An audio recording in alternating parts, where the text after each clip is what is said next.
So you think people just try to use big words to make themselves seem smarter?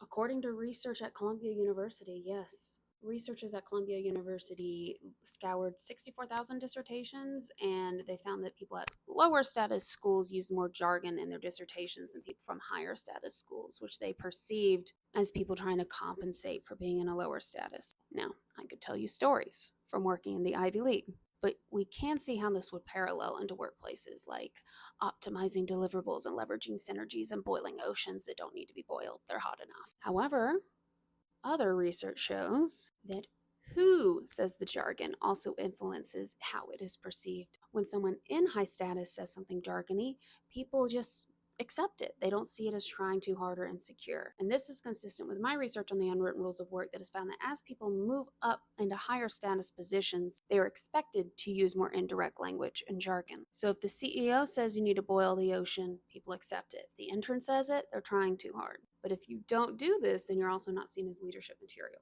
You see the problem here? I talk about this research and give case study examples of how this has impacted organization in my upcoming book on the unwritten rules of work. The free chapter I have pre-released is on the unwritten rule of indirect communication. You can get that at the link in my bio. Something else to keep in mind here is the unwritten rule of compliance also applies here, which is that you don't disagree with people. And many CEOs, after their first successful venture, aren't successful in the next one because they don't get the same amount of feedback.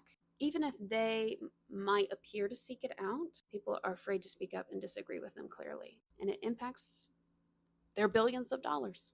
Before we wrap up, if any of this resonates with you and you're ready to see how it can be integrated into your work life, you can book with me on my website. If you're not sure where to get started, the first 20 minutes are free, and that's the white button above me. And if you're ready to dive into coaching, click the purple one on the top.